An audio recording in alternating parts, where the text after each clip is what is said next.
Kita semua kan punya keinginan yang sama, pengen didengar, pengen kata-kata kita tuh punya bobot. Tapi ya ampun, di zaman yang serba riuh kayak sekarang, rasanya kok makin susah ya? Nah, hari ini kita bakal gali bareng sebuah panduan kuno yang ternyata punya resep jitu supaya omongan kita nggak cuma lewat, tapi benar-benar dihargai dan nempel di hati. Jadi, ini dia pertanyaan intinya. Di tengah lautan informasi dan kebisingan ini, gimana sih caranya kita bisa mastiin suara kita tuh nggak tenggelam gitu aja? Gimana caranya biar kata-kata kita benar-benar ngefek dan bawa kebaikan? Jawabannya, ternyata mungkin ada di sebuah konsep yang namanya adab. Simpelnya gini, adab itu etika, atau seperangkat tata krama luhur dalam tradisi Islam yang ngatur cara kita berinteraksi, termasuk soal bicara.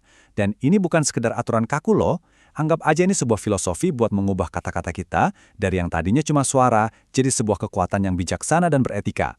Oke, mari kita langsung bedah aja, ya. Kita bakal menjelajahi 3 arena utama di mana kata-kata kita diuji. Pas lagi berbagi ilmu, pas lagi pidato di depan orang banyak, dan yang paling menantang nih, pas kita lagi berdebat. Nanti kita juga bakal nemuin satu prinsip inti yang jadi benang merah dari semuanya. Oke, arena pertama kita adalah saat berbagi pengetahuan. Entah itu kita sebagai guru, mentor, atau sekedar teman yang lagi ngasih nasihat. Di sini, adab ngajarin kita kalau ngomong itu bukan cuma soal transfer informasi, tapi ini adalah seni yang butuh empati dan pemahaman mendalam tentang siapa yang lagi kita ajak bicara. Nah, ini kutipannya menarik banget ya. Prinsip dasarnya itu kenali batasan audiens kamu. Ini tuh kayak nyiram tanaman. Nasihat terbaik sekalipun kalau dikasih kebanyakan atau di waktu yang salah, malah bisa nenggelemin, bukan numbuhin. Kualitas itu jauh lebih penting dari kuantitas. Tujuannya kan buat mencerahkan, bukan malah membebani. Jadi, kalau kita rangkum, semuanya itu intinya cuma satu, rasa hormat. Hormat sama situasi mereka, pilih waktu dan tempat yang pas. Hormat sama kondisi psikologis mereka. Selalu kasih harapan, jangan pernah bilang Tuhan nggak akan maafin kamu. Dan yang paling penting, hormat sama proses belajar mereka. Sesuaiin bahasa biar gampang dimengerti dan lebih banyak dengerin daripada ngomong. Itulah fondasi komunikasi yang penuh empati.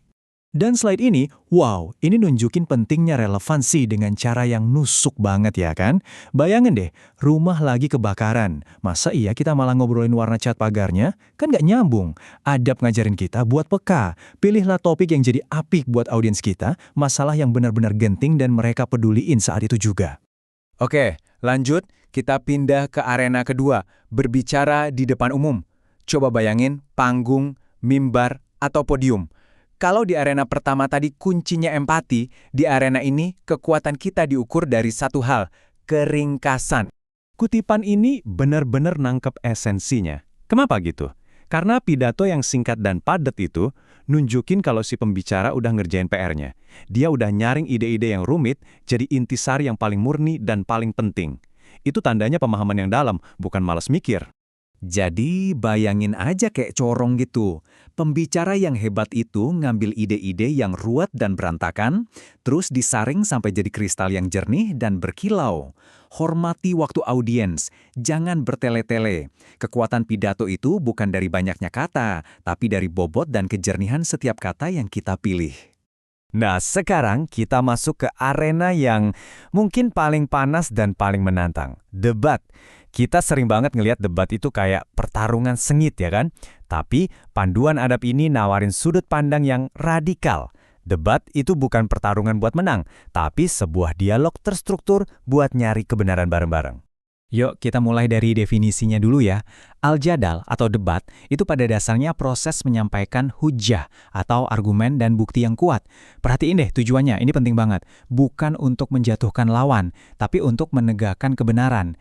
Ini bukan lagi soal aku versus kamu, tapi kita versus ketidaktahuan. Perbedaannya kelihatan jelas banget di sini kan? Di satu sisi ada debat yang terpuji. Ibaratnya 2 orang lagi ngebangun jembatan kebenaran, bareng-bareng, pakai balok-balok bukti.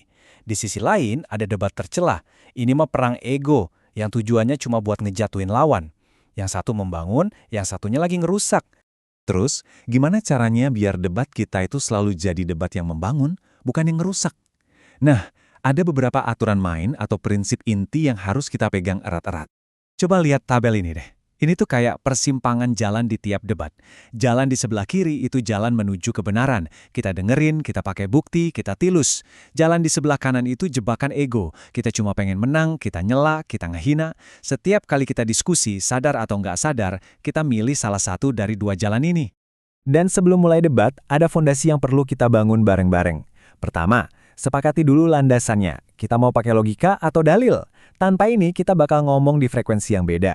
Kedua, fokus ke masalah pokoknya. Jangan sampai kesesat di isu-isu kecil. Dan yang terpenting, jaga sikap. Nada yang tenang dan ucapan yang ringkas itu kunci dialog yang produktif, bukan perkelahian. Waduh, kutipan dari Imam Asy-Syafi'i ini sih level tertinggi dari adab berdebat ya. Coba deh bayangin. Bayangin kita masuk ke setiap diskusi dengan pola pikir kayak gini. Keinginan yang tulus banget supaya kebenaran terungkap. Sampai kita nggak peduli lagi siapa yang ngomonginnya. Ini tuh soal mengalahkan ego kita sendiri demi sesuatu yang lebih besar, yaitu kebenaran. Dan pastinya ada juga racun-racun yang wajib kita hindari. Coba deh perhatiin daftarnya. Sombong, naikin suara, nyela, nolak kebenaran. Semua ini pada dasarnya adalah wujud dari ego yang terluka. Kalau kita bisa hindari racun-racun ini, kita udah setengah jalan menuju debat yang sehat dan mencerahkan. Oke, kita udah ngelewatin 3 arena nih. Ngajar, pidato, sama debat. Jadi, apa sih benang merah yang ngikat semuanya? Apa satu prinsip yang jadi dasar dari semua komunikasi yang baik? Jawabannya satu kata, niat. Kayak akar pohon yang nggak kelihatan tapi nopang segalanya, niat itu adalah fondasi dari setiap kata yang keluar dari mulut kita. Akarnya itu apa? Ego, buat mamer, buat menang, buat ngejatoin, atau akarnya itu ketulusan, buat ngebandu, buat mencerahkan, dan buat nyari kebenaran bareng-bareng. Nah, ini dia pergeseran pola pikir yang paling penting. Adab ngajak kita buat nuker piala kemenangan yang gampang rapuh dengan sebuah lentera yang cahayanya abadi. Komunikasi yang kuat itu bukan senjata buat menaklukkan, tapi sebuah lentera buat nerangin jalan, buat diri kita sendiri dan buat orang lain. Ujung-ujungnya semua ini ngajak kita buat ngaca, buat refleksi diri. Setiap hari, kita dikasih kesempatan buat ngomong. Pertanyaannya adalah, dengan semua kearifan ini di tangan kita, gimana kita bakal milih buat menggunakan suara kita? Gimana Anda akan membuat kata-kata Anda menjadi berarti?